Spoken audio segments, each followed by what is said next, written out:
তো sign up করার জন্য এইরকম একটা হোম পেজ পাবেন। যেরকমভাবে বলছি আমি, আপনি সেই রকম ভাবেই ফলো করুন। আশা করছি কোনো প্রবলেম আপনার হবে না। তো প্রথমত এইখানে আপনাকে নাম দিতে হবে। নামটা কিভাবে দিবেন? নামটা আপনাকে মূলত দিতে হবে আপনার ভোটার কার্ডের অনুসারে। এখানে বলছে নাম অ্যাজ পার ডকুমেন্ট। অর্থাৎ আপনার ডকুমেন্ট অনুসারে নামটা আপনাকে দিতে হবে। এরপর কান্ট্রিটা সিলেক্ট করতে হবে, এরপর mobile number, email ID, password এবং কনফার্ম পাসওয়ার্ড। প্রথমত এখন আপনার ভোটার কার্ডে কীরকম নাম থাকতে পারে? ধরেন আপনার নাম হচ্ছে মোহাম্মদ তহিদ আলী। তাহলে এখন আপনি যদি মনে করেন যে শুধু তহিদ আলী দিব, মোহাম্মদ দিব না, তাহলে কিন্তু সেটা একটা রং হয়ে যাবে। পরবর্তীতে এটা নিয়ে সমস্যা পড়তে হবে। সমাধান আছে অবশ্যই, তবে আপনার সমস্যা না পড়াই ভালো। এর জন্য আপনাকে মোহাম্মদ তহিদ আলী দিতে হবে।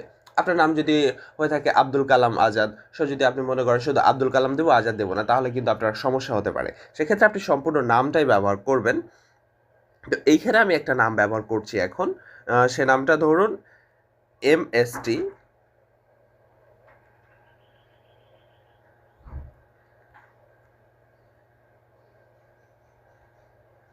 সো একটা আমি নাম ব্যবহার করলাম। এরপরে দেখতে পাচ্ছেন এখানে কান্ট্রিটাকে আমাদেরকে বাংলাদেশ সিলেক্ট করতে হবে।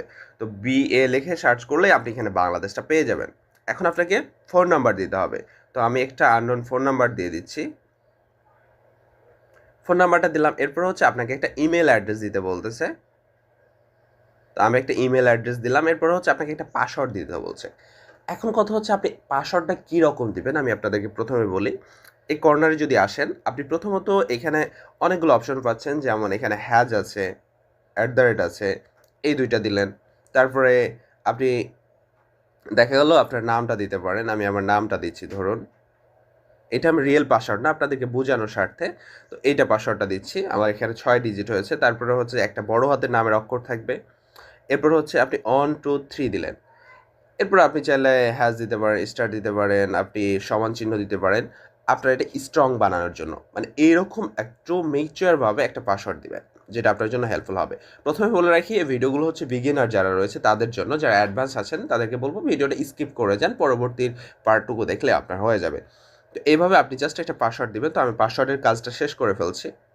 এখন আপনাদের যদি পাসওয়ার্ড দেওয়া হয়ে যায়, এরপর একটা অপশন পাবেন, সেটা হচ্ছে রেফারেল নামের একটি অপশন। তো এইখানে আমি যে কোডটা আপনাদেরকে দিচ্ছি, এই কোডটাই আপনাকে বসাতে হবে। তাহলে যে কোনো প্রবলেমের জন্য আপনি আমার কাছে হেল্প পাবেন। এখানে কোডটা কি? বড় হাতের UTX 3921169। আপনি এই কোডটা দেখেন, আপনি চাইলে কোথাও নোট করে রাখেন। পরবর্তী যখন অ্যাকাউন্ট আপনি খুলবেন ভিডিওটা দেখার পরে, আপনি এটা দিয়ে দিবেন। এরপরে এখানে আই এগ্রিতে ক্লিক করবেন, এরপর রেজিস্টারে ক্লিক করবেন। তো আমি রেজিস্টারে ক্লিক করে দিচ্ছি। তাহলে এখানে দেখতে পাচ্ছেন kindly check your registered mail ID, we have send you the activation code. তো তারা একটা অ্যাক্টিভেশন কোড পাঠিয়েছে বলছে। তো এখানে দেখি অ্যাক্টিভেশন কোডটা আসছে কিনা। অ্যাক্টিভেশন কোডটা হচ্ছে 91EBCD3E। এতগুলো আমরা পড়ার থেকে আমরা জাস্ট এখান থেকে কপি করে নেব। চাপ দিয়ে ধরি, কপি করি, আমরা এখানে বসিয়ে দিচ্ছি। ভেরিফাইতে ক্লিক করে দেব। তো দেখতে পাচ্ছেন account has been activate successfully. অ্যাকাউন্টটা অ্যাক্টিভেট হয়ে গেছে। এখন তারা বলতেছে আমাদেরকে অ্যাকাউন্টটা, এখানে একটা রেফারেল বোনাস, আমার যে আইডিটা খোলা হয়েছে, এই যে রেফারেল $2 কথা বলেছিলাম, সেটা চলে যাবে। এরপর হচ্ছে আপনাকে ইমেল আইডিটা দিতে হবে। ইমেল আইডিটা দিলাম। এর পরবর্তীতে হচ্ছে পাসওয়ার্ডটা দিতে হবে। পাসওয়ার্ডটা দিয়ে দিলাম। এরপর রিমেম্বার মিতে রাখতে পারেন। এরপরে হচ্ছে লগ ইনে ক্লিক করে দেন। তাহলে এখানে দেখতে পারবেন কয়েকটা সেকেন্ড আপনাকে আরও সময় দিবে। এরপরে আপনার আইডিতে আরও একটা সুন্দরভাবে কোড চলে যাবে। সেই কোডটা আপনাকে বসাতে হবে আইডি, অর্থাৎ হচ্ছে আপনার ইমেইল অ্যাড্রেসে। তো সেই কোডটা আসা পর্যন্ত আমরা অপেক্ষা করি। অর্থাৎ আমরা যদি আমাদের ইমেইলটা একটু দেখি, তাহলে এখান থেকে দেখতে পারবো। তার আগে বলি, ইমেইলের ক্ষেত্রে আপনার অনেক সময় কোডটা আসতে লেট হতে পারে। এখানে দেখতে পাচ্ছেন অন টাইম পাসওয়ার্ড বলে একটা পাসওয়ার্ড দিয়েছে। এই পাসওয়ার্ডটা আমরা এখান থেকে কপি করব। অন টাইম পাসওয়ার্ড মানে হচ্ছে ভেরিফিকেশন কোড। এটা দিয়ে দিলাম। এরপর হচ্ছে যে আমরা কন্টিনিউতে ক্লিক করি।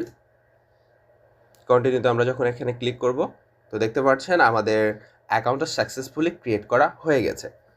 এখন অনেকে বলছেন পাসওয়ার্ড প্রবলেমটা আসলে কোথায়? আপনি এই যে দেখতে পাচ্ছেন না, আপনি ছোট বড় এইভাবে আপনি পাসওয়ার্ডটা দিচ্ছেন।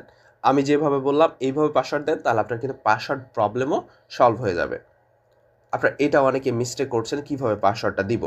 আশা করছি তাহলে